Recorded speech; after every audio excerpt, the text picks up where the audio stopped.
ci xibaar yi. El Hadj Ndiogou Diène. li ci gën a fës fitna amoon tey ca kasa bu camp pénal bu Liberté 6 benn prisonnier jëlee na ci gaañu ci jàppante yi woon diggante garde yi ak nit ñu fa téye ñoom prisonniers yi taxaw bañ ku leen fuyee pour nangu portable yi ñuy yore ay jàppante diggante ay baykat ak i sàmmikat ca Medina dëkk bu nekk ca diwaanu Mbacké am na ni suñ ci jëlee gaañu ak ñi ci tekk loxo kuréel gi seetu liggéey rajo yi ak télé yi di CNRA joti plainte ndax kaddu yi Iran Ndaw di yëkkati jëmale ko ci tarixa yi ñoom nag nam nag wax ak moom Iran Ndaw pour mu daal di xoolaat boppam moom Iran Ndaw leeral ni mësul xas benn kilifa dina rawatina xalifa général des Tidianes daa ngeen dégg kàddu yi Iran Ndaw ci xibaar yi coow li dox diggante Aïcha Goundian Mbodj ak nguur gi ci mbirum pharmacie dakaroise yoon di Cour suprême jox na dëgg pharmacienne bi di dogal bu avocat mi di rafetlu bu baax a baax dañ ca xibaaru bitim réew xibaaru tàggateeram di ci yéen kaay ji xalaat gis-gis ñuy waxtaan tey protection sociale di gën a jàppandil nekkinu liggéeykat yi ci réew mi mu nekk li gën a fas ci xibaar yi nes lu leen ci ay faram-fàcce.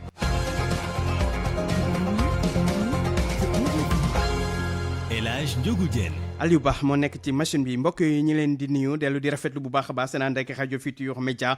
xibaaru diggu bëccëg gi dañ koy door ak jàppante yi amonte ji ci suba ca kasa bu camp pénal bu Liberté 6 jàppante yi doxoon diggante ñeen garde yi ak ñi nga xam te ne ñoom lañ fa téye am na nag ay sox yu fa jot ba sax xam na kenn ci ñi nga xam te ne ñoom lañ fa téye jëlee na ci gaañu li ni mbir yi nag mooy ñi nga xam te ne ñooy prisonniers yi dañ leen bëggoon a fuyee ngi nangu portable yi ñu yor ñu bañ leeral yeeg Salimata Aw. démb la yëf yi tàmbale laata muy jël beneen ayib tey ji ci suba gannaaw ay xibaar yu ñu am garde pénitentiaire yi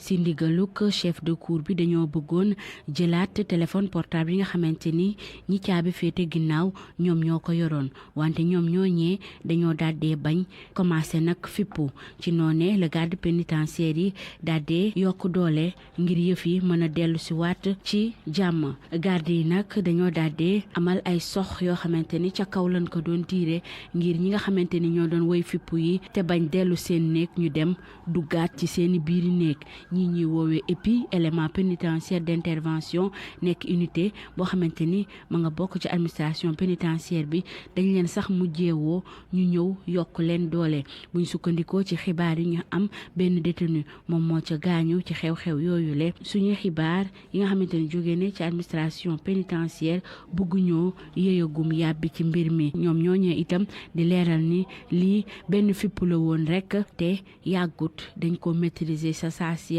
te garde pénitentiaire yi ñoo def lu ni mel fi mu toll nii nag dal dellu si waat na ca camp pénal bu Liberté 6 te ñi caabi féete ginnaaw yépp delluwaat nañu seen nekk ñi ñu jox xibaar bi ñoo ñu wax itam lu ni mel. Salimata Aw ay nit ñi jëlee gaañu ci jàppante diggante ay sàmmkat ak i baykat am na ñeneen ñoo xam ne dañ leen a jàpp loolu mu nga xewee ca Medina di dëkk bu nekk ca diwaanu Mbacké ñi nga xam te ne ñooy kilifay dëkk ba di sàkku nag ci ñaar wàllu ñu ànd ak dal laata làmbaay di ñaaw Papa Balla Gueye. xaw tuuti njombe daal di am ca Madina gannaaw ay xeexoo ci diggante ay baykat ak ay sàmmkat bilan bi nag daanaka am na ci ñu bari ñu ci am ay gaañu ba ñu yóbbu leen hôpital bu Jannatu ak ñu bari ñoo xam ne teg nañ leen loxo. Madina soreek diwaanu Mbàkke lu toll fukk ak juróomi kilomètre foofee nga xam ne nag daanaka dañu fay faral di nemmeeku xeexoo ci diggante ñi nga xamante ne ñooy baykat yi taxaw temm daal di aar lépp lu jëm ci li ñu bay ak ñi nga xamante ne ay sàmm la ñu bëgg a dundal seeni jur suñu sukkandikoo ci ay xibaar lépp mu ngi door gannaaw ba ñii di ay ndaw baykat daal di jàppee benn sàmmkat làpp ko làpp yu metti gannaaw ba mu dugalee ci seen tool yi juróom yilee xol yi daal di jug ñenn ñi daal di gàddu seen jaasi ña sa des daal di yëkkati seen xeer ngir jaamaarloo mbir yi nag ba nga xamante ne jéggi na dayoo ba ñii di sàmmkat jotee ci ñoom nag ñoo daal di daw fëq dem fekki ñi nga xam ne ñooy baykat yi ngir daal di mën a fayul seen doom ji nga xamante ne dóor yu metti la ñu ko dóor mbir mi di gën a bëgg ëpp loxo brigade gendarmerie bu Kayel ñu daal di leen di woo ñu daal di yóbbu ay élément ci saa si foofee lépp rek ngir daal di fexe dal daal di dellu si gannaaw gi sax la ñu daal di teg loxo ñu bari foofee muy baykat ak ñii di sàmmkat yi lee diggante baykat yi ak sàmmkat yi doon loo xamante ne jafe-jafe daf ciy judd saa su nekk tax na coordonnateur convergence éleveur yu nekk ci diwaanu Mbàkke ànd ak maire bu Madina di leen woo ñoom ñëpp ñu daal di ànd ak dal fexe daal di amal ay waxtaan bu ko defee ñu mën a moytu balaa bakkan di ci rot Papa Balla Gueye Mbàkke rajo Futurs Médias. pour man RFM mooy rajo di gaaw ci xibaar yu wóor. RFM xibaar yu wóor te wóor. une heure tegal juróomi minute ngeen di wéy di déglu xibaar yi ci RFM wax ci leneen jëm ci ay plainte yoo xam te ne ay nit ñoo ko jébbal CNRA di kuréel guy seetu rajo yi ak télé yi plainte yooyu nag toll ci fukk ak juróom mi ngi ñeel Iran Ndao di waraatekat nekk ca des médias ndaxte ñoom daal dañu gis ne xotti war may rawatina war ma tijaan yi tax ñu daal di koy porter plainte waa CNRA nag ne mbir moomu daañu ci jóg sàkku nañ sax ci Iran Ndao daañu sàkku ci moom mu daal di dakkal lu ni mel ak waa naka noonu des médias ndax yegg nañ ko kilifa des médias ci mbir moomu Babacar Diagne moo ko xam ne moom mooy njiitu CNRA. jot nañu ay plainte yu bëri ay ñuy ñaxtu ce matin rek dégg naa am na fukk ak juróom sénégalais yu woote envoyé lettre ca CNRA waaye loolu kenn du ko nangu benn sénégalais du ko nangu loolu moom amul dem ma ñëw benn xalif général ci xalif général yi nekk ci xalif généraux yi nekk Sénégal duñu nangu benn sénégalais jóg dal ci kawam ndax li ñuy wax cohésion sociale dafa am solo lool ñun mooy suñu cœur de métier duñu nangu donc kenn di jéem a ŋàññi ak nu mu mën a demee xalif général bu nekk Sénégal loolu kenn ko nangu donc jot naa Bougane léegi wax naa ak moom téléphone mu nga Bakel dafa nekk tournée politique waaye nee na ma nanguwul loolu Iran Ndao wax du nangu li Iran Ndao di def te du ko nangu du ko toléré te dina ko woo léegi ba lay yàgg wax ak moom ci boppam sax dina def sortie foofu mu nekk ci Bakel wax ne moom daal àndul ci loolu Iran Ndao di def alors ñun ñu ngi di seet document yi foofu ca biir CNRA ci biir Sénégal ba xam li mu wax yëpp fan la ko waxee ak nu mu ko waxee su fekkee ne def na la ci war mu jeex bu ko defulee CNRA jël responsabilité rapidement mettre fin à cela. mu nekkoon Babacar Diagne di njiitu CNRA kuréel gi seetu liggéey rajo yi ak télé ci Sénégal yi kàddu Mohamed Ali mu baax moo ko tattaan ki nga xam te ne mooy ndey mbili gi di Iran Ndao moom tamit daal dinay addu ci loolu mu daal di leeral ne musul nag xotti war ma benn kilifa dina rawatina nag musul wax jëmale ci xalifa général des Tidianes Serigne Babacar Sy Mansour ñu teewlu kàddu yi Iran Ndao. gis nga ñi jóg di indi ay wax sama diggante ak Pape Serigne Mbaye dara lañ ci man kenn du ma wutal noonu kenn du ma wutal noonu kenn du ma wutal noonu man may wuutal sama bopp noonu wala mu wuutal sama bopp soppi Pape Serigne Mbaye tudduma ko fenn tiit waxuma ko dara tiit defuma ko dara kon ñi nga xam ne dañoo bëgg a jël wax yi di ko dugal fu leen neex di yóbbu fu leen neex nañu xam ne duñ ci am ndam man Pape Serigne Mbaye sama kilifa la duma ko xas duma ko wax lu ñaaw su ma ko waxee wax naa ko sama bopp su ma ko defee def naa ko sama bopp léegi nañ ma génneel fan laa tuddee turam jëme ci moom lu ñaaw nañ ko génne man li may dox tariqa yi yëpp laa yemale nag tariqa yi yëpp laa yemale teewul nag Seydil Hadji Malick mooy sama kilifa te man contribuer naa ca Maodo loo xam ne contribuer wu leen ko bàyyi leen yàq nañu xam ne kër gi këru defer la def ngeen ma ko daaw jéeg def ma ko daaw def ma ko ren lu ëpp tuuru man tudduma benn yoon Pape Serigne Mbaye fu ma ko tuddee mooy xanaa jumaa ji foofu de tudd naa turam wax naa la ma war a wax jeex na waaye yéen nit lu tax ngeen mën a jël seen kàddu wër fu leen neex ngeen dem loolu lu muy jëriñ loolu yàq rek la loolu amul njëriñ loolu amul njëriñ yàq rek la di kàddu yi Iran Ndao di warakat nekk ca des médias doon indi ay leeral kon ci plainte yi nga xam te ne daf ko ñeel des ci wàllum yoon wax ci torte bi di Cour suprême démb nag ci joxe seen dogal jëm ci coowal suuf li am diggante pharmacienne bi di Aïcha Goudiam Mbodj ak Aminata Gassama ak IPRES ñooñu nag di xëccoo suuf si nga xam te ne fa la ñu defoon pharmacie bi di la grande pharmacie dakaroise démb nag Cour suprême daal di ñooy jox dëgg soxna si di Aïcha Goudiam Mbodj ay avocat am di ko rafetlu nee nag xeex bi daañu ko wéyal Anna Rocha. ay weer gannaaw ñu nekk ci xeex bi Aïcha Goudiam Mbodj yoon delloo na ko ay droit am ci jafe-jafe yi mu am digganteem ak état du Sénégal cour suprême pharmacienne bile la daal di jox dëgg gannaaw bi ay avocat am déposé woon ab recours pour excès de pouvoir maître Massokhna Kane moo jiite pool d'avocat bi. toog juróomi at di xaar ñu delloo ko place ba ñu defal ko ay aménagement mu commandé installation sur mesure mu jënd ko toog di xaar ñu xëy nii place ba jox nañ ko keneen xam nga loolu moom lu doy waar la woon loo xam ne Cour suprême heureusement dindi na ko et ñu ngi xaar IPRES mu tiré moom it ay leçons ci loolu delloo local bi madame Mbodj mi nga xam ne moom moo ko occupé woon lu ëpp juróom fukki at. loolee nag taxul coow li jeex ndax avocat yu Aïcha Mbodj dañoo fas yéene tàmbaliwaat yeneen procédure bile yoon jëmale ci IPRES ak soxna si di Aminata Gassama Baldé mi nekk propriétaire u pharmacie Nation. pour que ñu annulé bàyyi ba nga xam ne moom la IPRES joxoon madame Gassama bi mu feeñee ñu attaqué ko dañ doon laaj ñu annulé ko ba pare jox ko moom ndàmpaay loo xam ne ëpp na 1 milliard. bu fekkee IPRES ci li mu defoon Cour suprême dindi ko IPRES jël na ko en considération dana ko delloo local bi bu ko delloo local bi nag ñun certainement danañ arrêté procédure bi nga xam ne ñoom lañ doon poursuivre. jéem nañ nag ay yoon jokkoo ak avocat wu yeneen ñaari pàcc yi waaye ba fu ñu toll nii antuwul. Anna Rocha wax ci delloosi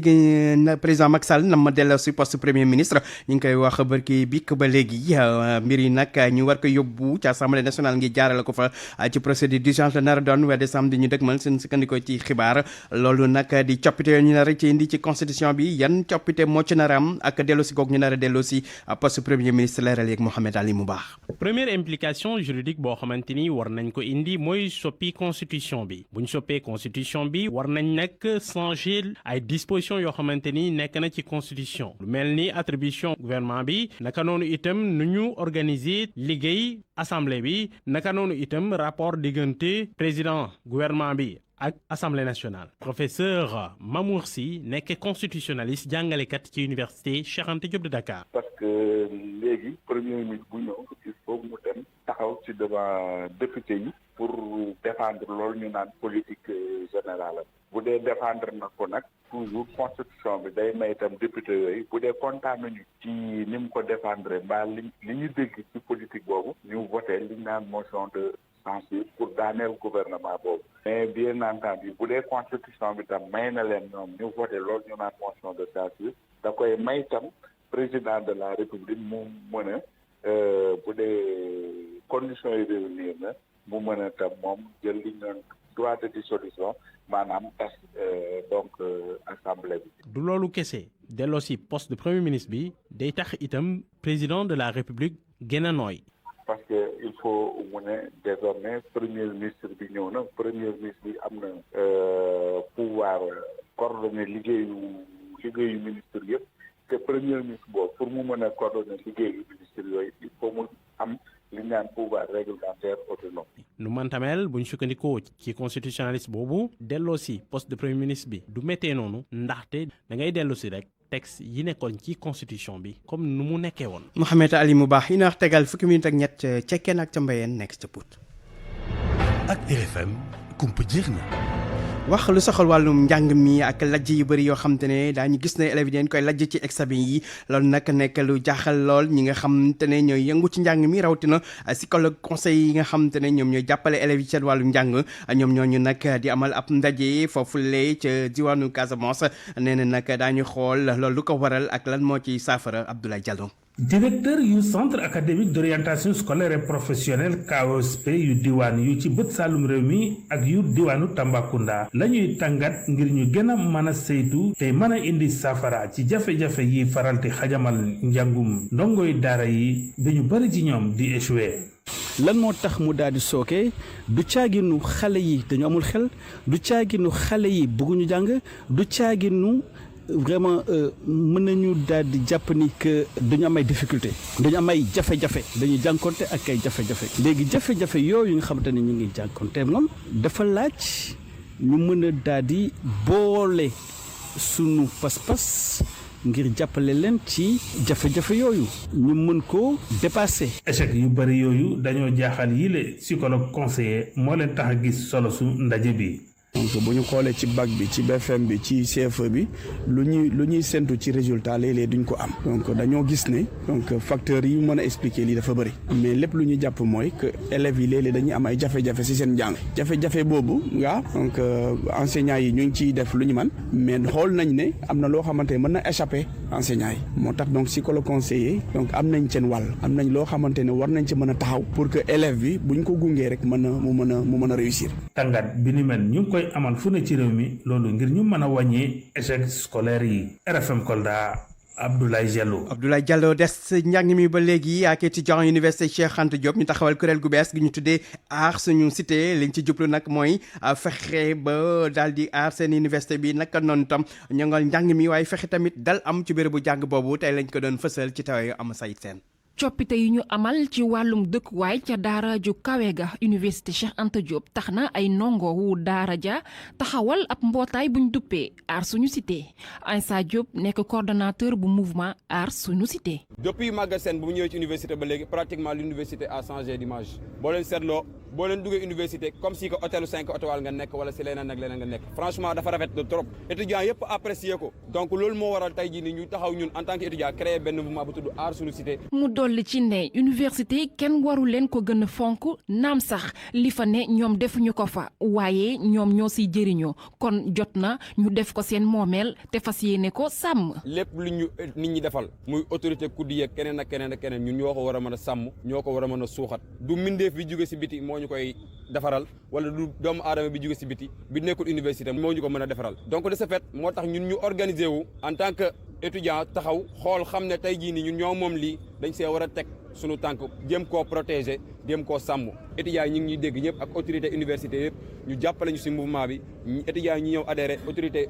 universitaire yi tamit ñu ñëw jàppale ñu yokk ñu doole ba mu nekk loo xamante ne day law ba wër Sénégal gi yëpp. ci programme bu waa mouvement aar sunu cité dinañ amal ab match football ñaari équipe nar caa jàmmaarloo muy étudiants yi ak ñi yor wàllum kaaraange ca université ba lépp aju ci rataxal seen diggante. ama Saïd Sène ca Tëngéej centre conseil pour adolescents et jeunes Santado ba fa nekk ñoom nag gis ne lii di ëmbuy teel yi ak may teel yi bëri na lool ci xale yi nekk ca diwaan ga tax sax ba ñuy xalaat ay pexe ñu fësal ko ci ndaje boo xam te ne doon nañ ko amal ngir ñaax waajur yi ci ni moytu lu ni mel Abdou Diouf Diagne. gox yi ñu gën a nemmeeku xeeti jëfin yooyu mooy Tivaouane Peulh Niague Gorom Sendou Bargny ak Rufisque Est wante nag benn gox ci département bi daaniki mucc si jëf jooju nag ñu ngi ko gën a nemmeeku ginnaaw bi nga xam ne nag askan wi tëju woon na ndax jàngoro ji di coronavirus bu ñu sukkandikoo ci Yandé Gaye Ndiaye mooy coordonnatrice bu centre national pour adolescents et jeunes de Rufisque. taux bi élevé na ndax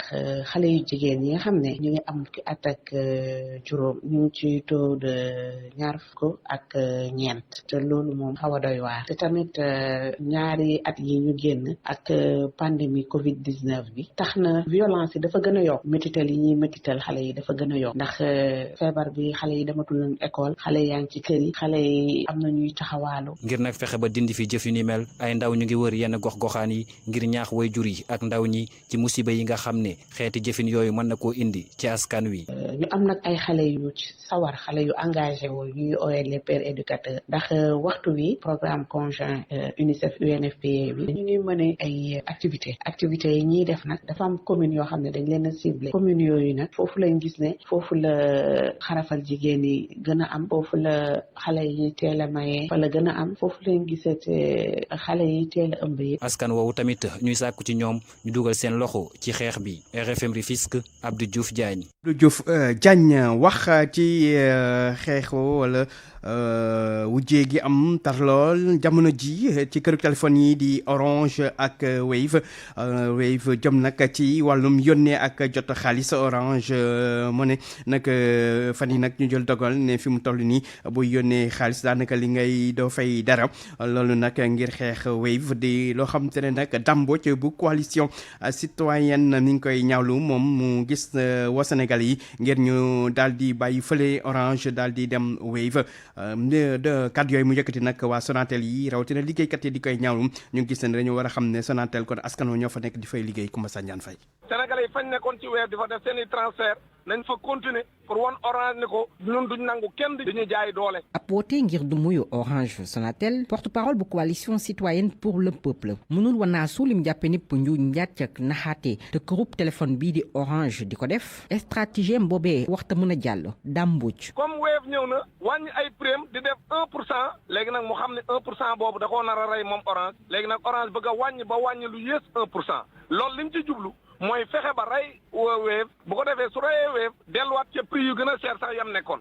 moo tax ñun ñu ni sénégalais yi lii Orange bëgg a def du seen intérêt moo ci nekk kon sénégalais yi bu kenn tuxu. ay kaddu yu syndicat bi ëmb liggéeykat yu nekk ci Sonatel mënta comprendre secrétaire général ba ne bu sénégalais yi juum ci kañ leen di woo mu doon seen noon ndax Orange moomu tuddul téeméer boo jël ñeent fukk ak ñaar ci capital bu Sonatel moomeelu sénégalais yi la Mouhamadou Lamine Badji. soo jëlee ci capitalu Sonatel 27% état bi moo ko moom mooy ñun ñëpp a ci bokk yow man ak keneen ñoo ci bokk travailleurs yi am ci 8%. ñoom tamit di ay sénégalais alalu Sénégal soo xool li ci tubaab yi am motul sax soo ko xaajee téeméer motul juróom fukk léegi nag li des ci prix yi man li may wax sénégalais yi moom mooy Wave de du ma wax ci moom lu bëri waaye Orange Money nga xam ne Sonatel la ko moom nañu yëg ne seen alal suñ ko sànkee nag seen alal lañu sànk ndax bénéfice yi Sonatel di am nu mu dee état du Sénégal am na ci 27% kon suñ ko ñàkkee tamit Sénégal rek ko koy ñàkk. woote ñu du muy Orange Dambo ci mu ngi koy def gannaaw ba Orange wàññee tarifam yi jëm ci transfert d'argent ci transfert bu ne téeméer boo jël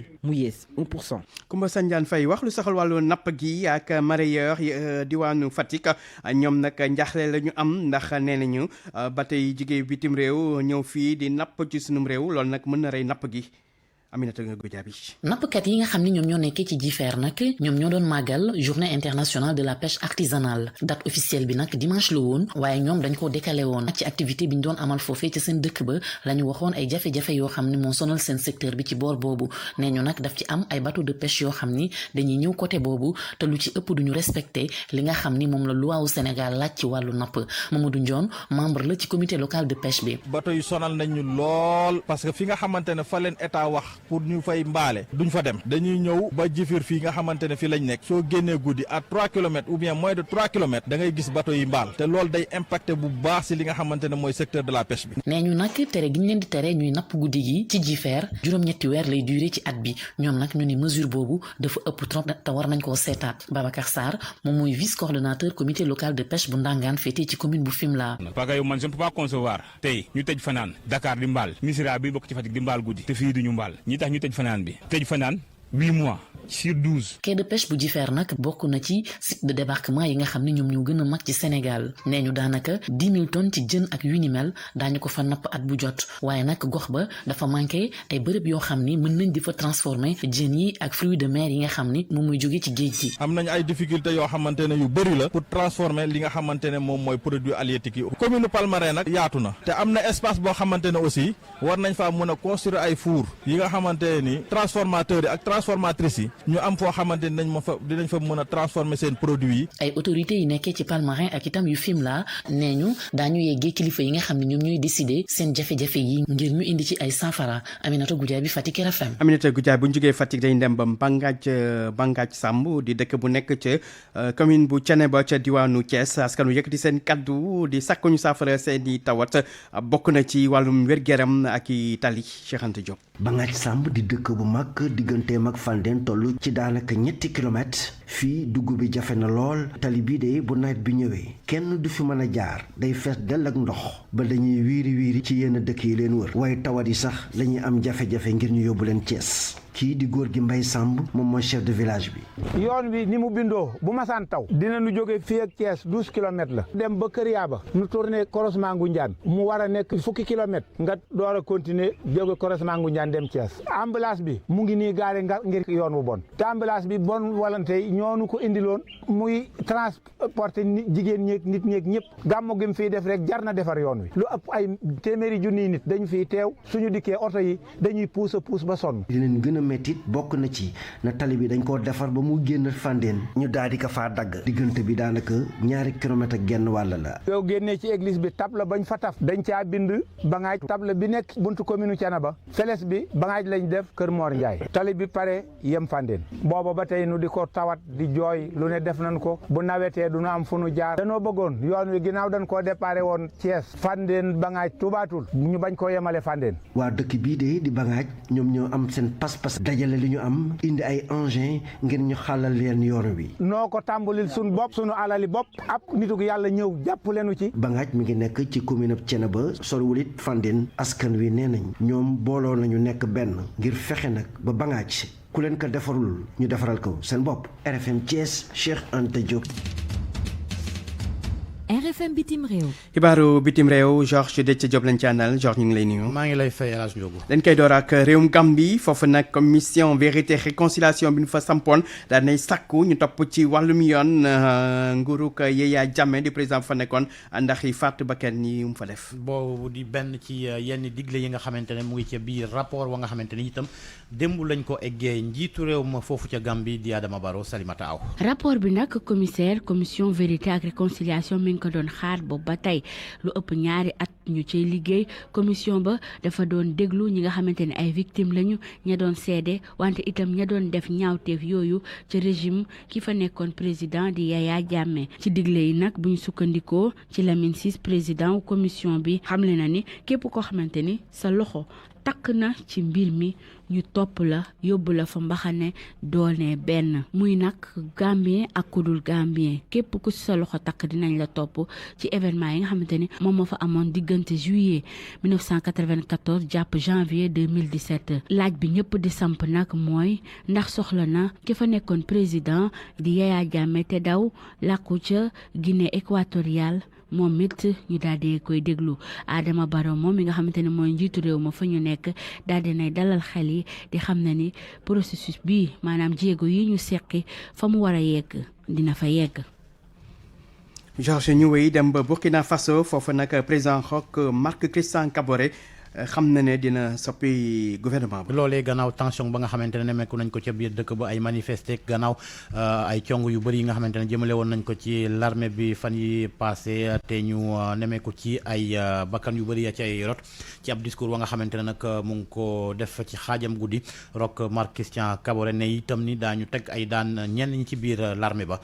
Nafissatou Sila. ci lu muy wax ak askanu Burkina Faso président bi di Roch Marc Christian Kaboré ne nag yëg na bu baax mer gi nga xamante ne moom la ñu mer sokke ko nag ci attaque Inata bi def fanweer ak 6 gendarme yu ci faatu mu ne loole dana tax mu daal di jël matukaay yu bëri ci wàllum kaaraange réew mi ci noonu la bëgg a déployer ay haut gradé ca fa ñuy xeexee ñu daal di jege troupe yi ngir daal di gën a mën a yokk seen doole ci wàllum xeexum terrorisme bi jox leen itamit ay jumtukaay yu am solo ak yi war ca noonu itamit mu daal di wax ni dana leen fay lépp loo xamante ne ay prime la te ñu yelloo ko président Kaboré nag daal dina fësal itamit ni dina taxawal ab opération bu mu tuddee main propre di yoxo yi set loole nag lim ci bëgg mooy fexe ba daal di vider bépp dossier boo xamante ne rek wàllum luubal xaalis la ca armée wala sax ca gouvernement bi waaye daal di leeral lépp luy coow yoo xamante ne nag burkinabé yi dinañ ko jonkonteel ndax li ñu bëgg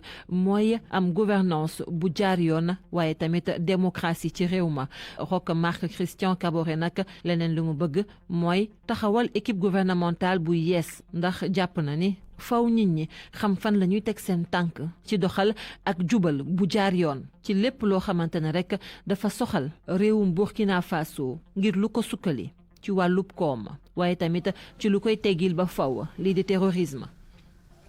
Nafissatou Sila de Georges lu toll ci 800 nit ñu jëloon gaal ci anam yu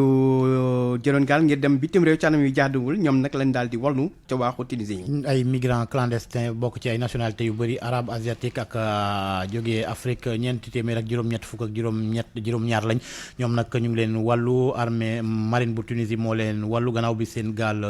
këppoo ci ab communiqué wa nga xamante ne si wal na ko ministère bu Tunisie bi yor lépp lu jëm ci wàllu kaaraange yi ne gaal googe mu ngi jóge woon ca waaxuk Libye di jëmale ci espace bu Europe Covid 19 lañ koy jeexale Royaume-Uni naka noonu France Allemagne ak Italie ñoom tëj nañ seen i frontière du mu nangooti ay wajaasar yi nga xamante ne ñoom ñooy jóge ca Afrique australe Afrique du Sud Namibie Zimbabwe Lesotho Eswatini ak Botswana loolee nag gannaaw bi ñu xamle ni am na ab variant bu bees Covid 19 fañ foofu ca Afrique du Sud tey gii nii sax ñi nga xamante ñoo di commission européenne ñu ngi daje te digle nañ ngir ñu suspendre lépp lu jëm ci vol yi jógee ci Afrique centrale OMS itam mu ngi daje ca Genève ab ndaje expert la li ñuy waxtaane nag moo di Covid 19 jeexale ci wàll woowee ak Maroc ma nga xamante ne tëj na ay frontière am ay vol yi nga xamante ne dañuy dem France wala yi fay jóge maanaam arrêté nañ leen loolee ndax mbas ma nga xamante ne mu ngi yokk waat ca France. jaajëf Georges. RFM Sport.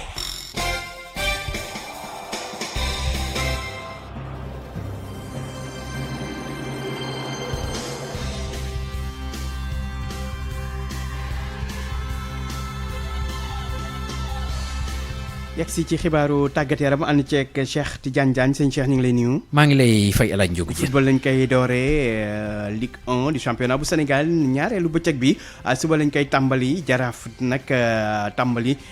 di waajal matcham bi muy am suba di match boo xam ci stade Iba Mar Diop nga xam ne léegi fa la ñuy recevoir ñu kon ñu ngi ci wàccaay. Goulet Jaraaf nag di fa daal di recevoir ay jonganteem ci saison ren bi gannaaw ba mu toxul yàgg di amal ay jonganteemam feneen fu dul fii nii ci Médina ñoom nag ëllëg seen jogante danañ ko daal di amal seen digg ak Linguère bu Saint-Louis fii nii ci stade Iba Mar Diop la ko jiitu sax ñoom waa Jaraaf daal ña ngay amal seen séance d'entraînement foofu la ngir waajal gi lay jogante tey ji suba gi sax ki nga xamante ni moo di suñu ndaw di Moustapha Diakité daal dina fa amal ab reportage ñu déglu ko.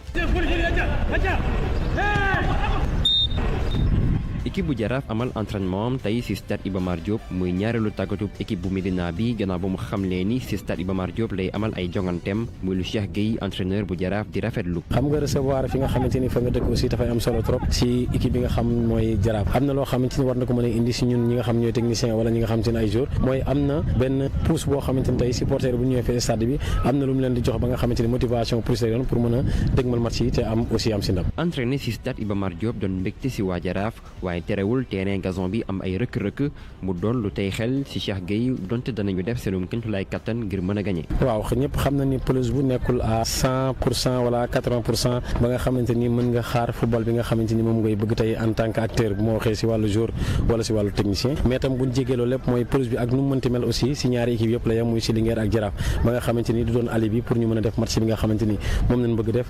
match bi nga xam moom lañ dëgmal def ko pour mën a gagné lii di ñetti poñ yi. terrain gazon bi desee baax waaye loolu taxul joueur Jaraaf yi ñàkk yaakaar bi ñu sukkandikoo ci Albert Lamane Diène di capitaine équipe bile. tane na la Sénégal moom terrain yëpp sont pareils mais noonu lañu def ba mën a def le tout pour jouer entraîné nañ ci 2 fois joué nañ ci match amical entraîné nañ ci tey kon tamit kon duñ loolu excuse sur terrain bi wala dara ndax Sénégal lañ nekk yàgg nañ joué terrain parc yu mel nii loolu doon excuse. Jaraaf amal ñaareelu tàggatam ci stade Iba Mar Diop loolu lay gannaaw ay waxtu yu néew ci dajeem ak équipe bu Linguère de Saint-Louis. seen jogante googule seen digg ak Linguère bu Saint-Louis waa Jaraaf lañ ca bëgg moo di jël ñetti poñ yi maanaam am ndam seen diggante ak ñoom loolu nag moo di kàddu seen entraîneur di Cheikh Gueye ñu déglu ko ba tey ci micro Moustapha Diakité. objectif mooy comme ñun amee woon objectif ci yenn match rek parce que xam na ni équipe bi di Linguère am na ñetti poñ keroog dafay ñëw pour am résultat positif bu amee benn poñ mel na na gagné na ñun bu amee benn poñ mel na na défaite la pour wax la rek ni kon ni match bi ñu dëgmal suba objectif moom mooy gagné pour mën a am 3 poñ pour mën a dugg bu baax suñu championnat. xanaa rek ñu daal di ko bamtu ci programme deuxième journée bi ëllëg di samedi ca stade Iba Mar Diop 16h30 diggante Jaraaf lay daal di doon ak Linguère bu Saint-Louis ca stade Ibrahima Boye Dakar Sacré-Cœur dana fa tas ak ñi di waa AS Pikine ca Ngalandou Diouf ca Tëngéej ca moo di choc bi diggante Tëngéej FC ak Jambar bu Saly ca Maniang Soumaré ca Thiès Mbour Petite Côte dina fa daal di dalal ñi di waa Casa Sport bu Ziguinchor ba tey ci dimanche yi ngir daal di yeggali ñaareelu journée bi stade Amadou Barry 16h30 Guédiawaye Football Club moo fay tas ak ñi di waa AS Douane ca Maniang Soumaré diggante Snaps Excellence bu Thiès ak Génération Foot lay daal di doon stade Albouri Ndiaye ca Louga Ndiambour moo fay tas ak ñi di waa Union Sportive bu Gorée Alaaj Diouf. jël avion léegi dem ca Tugal wax ci wàllum championnat yi. waaw championnat bu France ñoom ñi ngi seen 15e journée tey jii ci bu 20h jotee match avancé diggante Lens lay daal doon ak Angers ci Espagne ñi ngi seen 15e journée 20h Athletic Bilbao dana tase ñi doon Granada Italie ñoom seen 14e journée tey jii ci ngoon 19h45 Cagliari dana tase ñi doon Salernitana ci Allemagne ñi ngi seen 13e journée 19h30 tey jii ci ngoon diggante Stuttgart lay daal doon ak ñi doon Mayence Alaaji. jaajëf sëñ Cheikh. merci jërëjëf Alaaji. jërëjëf ñeen doog jàmm. ok jërëjëf. Savon de Marseille Alphé, CCPS, comptoir commercial de plomberie du Sénégal. Déodorant Malaysia UMO, ñoo leen di may li ci yéenekaay yi.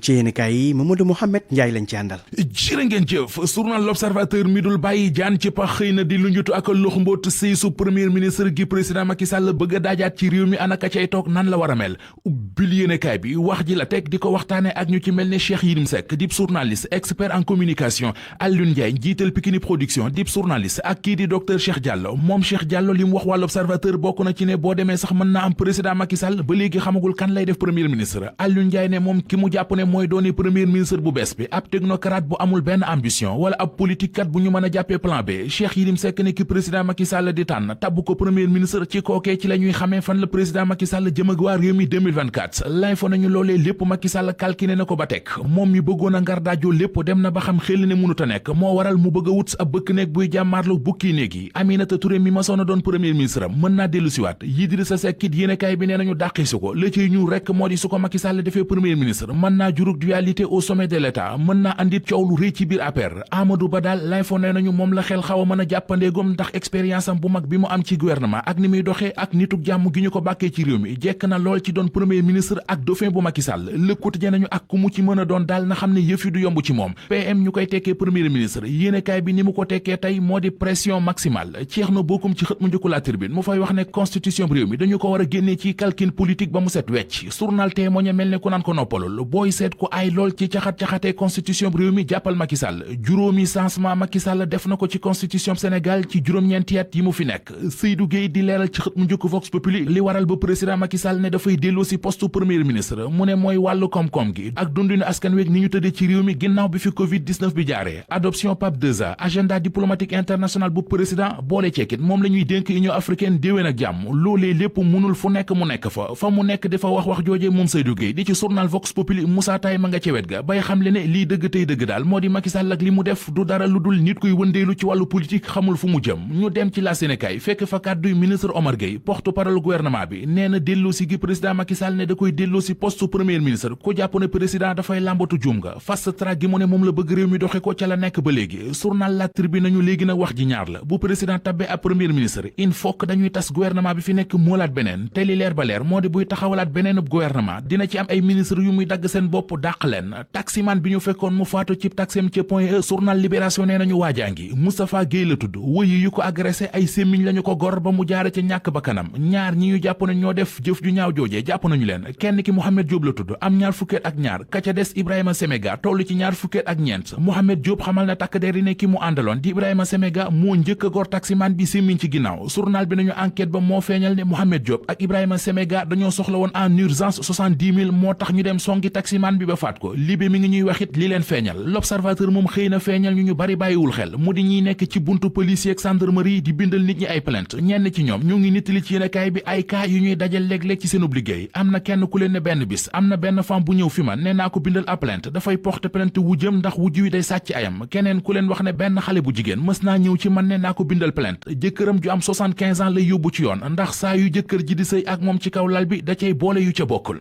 Savon de Marseille Alphé, CCPS, comptoir commercial de plomberie du Sénégal. Déodorant Malaysia UMO ñoo leen doon may li ci yéenekaay yi. xibaar yi gis-gis.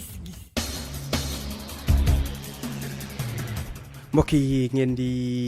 wéy di teewlu xibaar yi egsi ci pàcc bu mujj muy gis-gis li ñu waxtaane tey mooy wàllum protection sociale di maanaam aar ak gën a jàppandil nekkinukatu liggéeykat yi ci Sénégal loolu la ñuy waxtaanee tey jii ci gis-gis sabab li nag di ñetteelu conférence sociale bi nga xamante ne tàmbali nañ ko démb ci war a jeex naka tey jii cérémonie officielle bi sax naka tey jii ci ngoon gi ci kanam tuuti bu 3h jotee lay doon ca centre international conférence Abdou Diouf bu Diamniadio ci teewaayu njiitu réew mi président Macky Sall ngir inaan waxtaan nañu man daañu ci ànd ak Abdou Fati di secrétaire général adjoint bu CSA confédération des syndicats autonomes monsieur Fati ñu ngi lay nuyu. maa ngi leen di fay Ndiogu du nuyu seen auditeurs yëpp. jërëjëf daañu ñaan tam ci waxtaan wi ak Innocence Ntap Ndiaye di présidente kuréel gi di Haut Conseil du dialogue social président ñu ngi lay nuyu. Innocence Ntap Ndiaye kon xam naa léegi daañu ànd ak moom léegi Abdou Fati kon laata Innocence di teew ñu lu jëm ci wàllum protection sociale maanaam liggéeykat yi seen nekkin xam nañ ne jafe-jafe la yéen ci wàllu woowu lan ngeen gis ne des na ngir gën a taxawu ak aar ñi nga xamante ne ñooy liggéeykat yi. waaw wax nga dëgg si wàllu protection sociale dafa am solo trop moo tax tey ñun ñëpp ñu toog ñu càmbar mbir mi bañ ko xoolee Ndiogu sénégalais yi nga xam ne dañu nekk ci public bi ak nekk ci privé bi gaa am na ñoo xam ne ñu ngi leen di protéger mais gën wàllu sénégalais yi nga xam ne ñu ngi jaay caaf ñii ay mécaniciens lañu ñii seen liggéeyu bopp dañu yor dañ leen bàyyi seen sago suñu feebaree duñu faju suñu sonnee kenn du leen wol. ñooñu mooy secteur informel ñi nga xamante ne ñoo nekk ci secteur informel ak ñi nga xam dañuy xëy di jaay nekk ci mbedd bi suñu feebaree ñi dawal Jakarta léegi nag ñu ne foog ñu toog ñun ñëpp ñu xool parce que ñoom ay doomu réew mi la ñu xool naka lañ leen jàppale gaa am